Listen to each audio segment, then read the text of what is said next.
ಮದುವೆ ಮಂಟಪಕ್ಕೆ ಹೋಗ್ತಿದ್ದಂತಹ ವರನಿಗೆ ಚಾಕು ಇರಿತ ಮಾಡಲಾಗಿದೆ. ಕೊಳ್ಳೇಗಾಲದ ಎಂಜಿಎಸ್ವಿ ಕಾಲೇಜು ರಸ್ತೆಯಲ್ಲಿ ನಡೆದಿರುವಂತಹ ಘಟನೆ ಇದು. ಮದುವೆ ಮಂಟಪಕ್ಕೆ ಹೋಗ್ತಿದ್ದಂತಹ ವರನಿಗೆ ಚಾಕು ಇರಿಯಲಾಗಿದೆ. ಕೊಳ್ಳೇಗಾಲದ ಎಂಜಿಎಸ್ವಿ ಕಾಲೇಜು ರಸ್ತೆಯಲ್ಲಿ ನಡೆದಿರುವಂತಹ ಘಟನೆ ಇದು.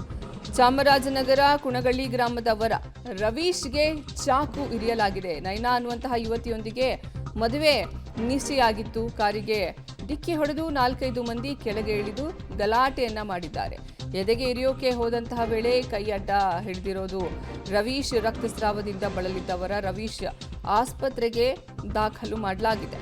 ಮದುವೆ ಮಂಟಪಕ್ಕೆ ಅಂತ ಹೋಗ್ತಿದ್ದಂತಹ ವರನಿಗೆ ಚಾಕು ಇರಿದಿರುವಂತಹ ಘಟನೆ ಕೊಳ್ಳೇಗಾಲದ ಎಂಜೆಎಸ್ವಿ ಕಾಲೇಜು ರಸ್ತೆಯಲ್ಲಿ ನಡೆದಿದೆ. ಚಾಮರಾಜನಗರ ಕುಣಗಳ್ಳಿ ಗ್ರಾಮದ ವರ ರವೀಶ್ಗೆ ಚಾಕು ಇರಿದಿದ್ದಾರೆ ದುಷ್ಕರ್ಮಿಗಳು. ನೈನಾ ಅನ್ನುವಂತಹ ಯುವತಿಯೊಂದಿಗೆ ಮದುವೆ ನಿಶ್ಚಯ ಆಗಿರುತ್ತೆ. ಹೋಗ್ತಾ ಇರ್ತಾರೆ. ಈ ವೇಳೆ ಕಾರಿಗೆ ಡಿಕ್ಕಿ ಹೊಡೆದು 4-5 ಜನ ಬರ್ತಾರೆ, ಕೆಳಗಿಳಿದು ಗಲಾಟೆಯನ್ನ ನಡೆಸ್ತಾರೆ.